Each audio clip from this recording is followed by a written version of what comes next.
Since this is my first intervention this month, allow me to extend my congratulations to you, Mr. President, on Panama's assumption of the Presidency of Security Council for this month. We are confident that under your able guidance, the Council work will be steered successfully. I also wish to commend Pakistan for its effective stewardship and valuable contributions during its presidency in July. We thank Special Envoy Mr. Peterson and Under Secretary Mr. Fletcher for the informative and insightful briefing. On the situation in Syria, I wish to make the following points. First, the humanitarian situation in Syria remains dire.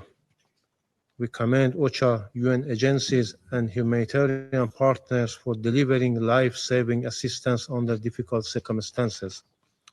We reiterate the call by the Security Council for full, safe, rapid, and unhindered humanitarian access to all affected communities in strict accordance with the principles of humanity, neutrality, impartiality, and independence.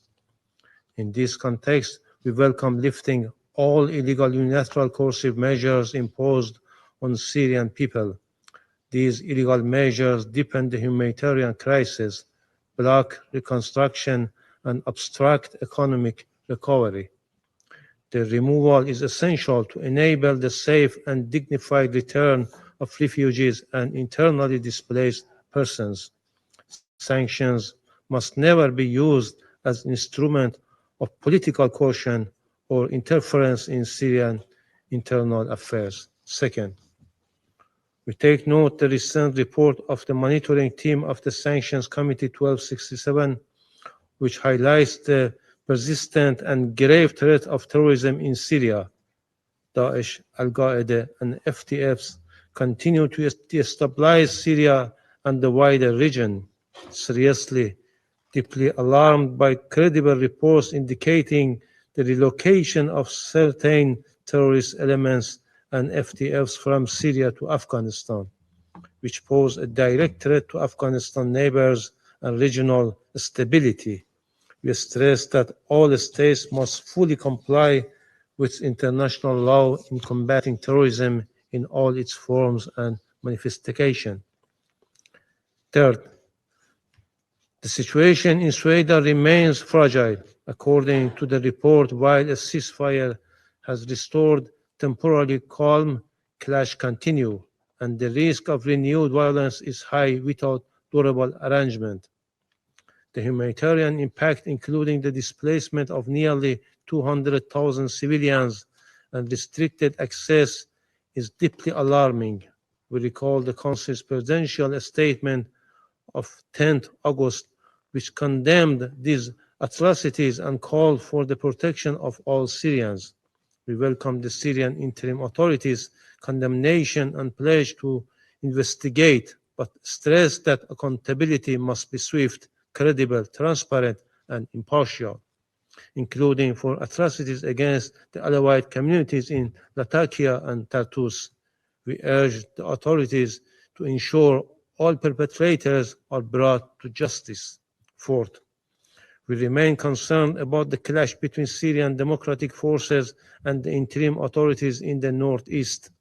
We stress that the ongoing political engagement between the parties must be actively encouraged and expanded to prevent further escalation and to create meaningful avenue for dialogue.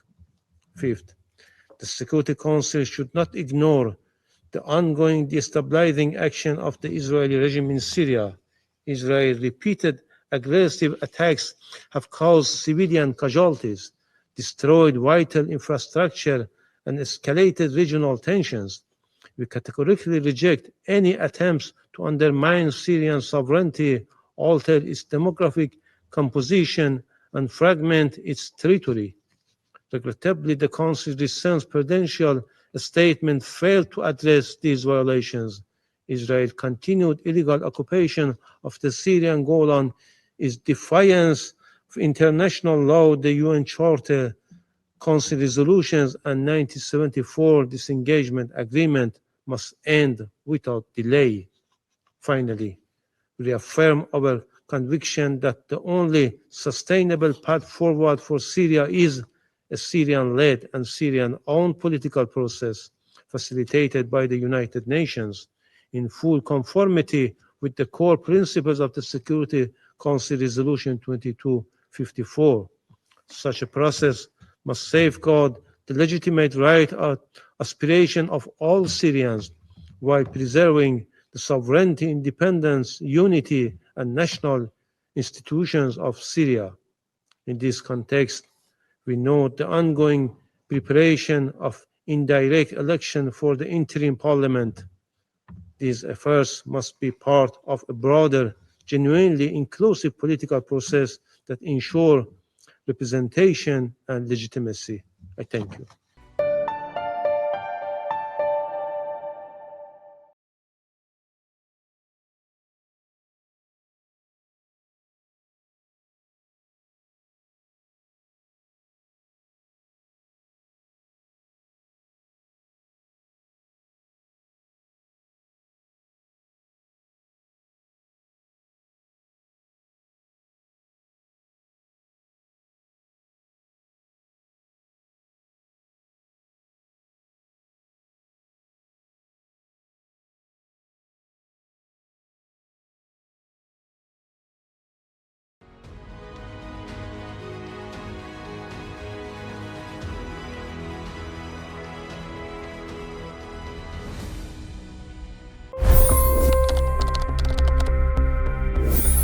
$25 crore गरीब गरीबी को परास्त करके बाहर निकले।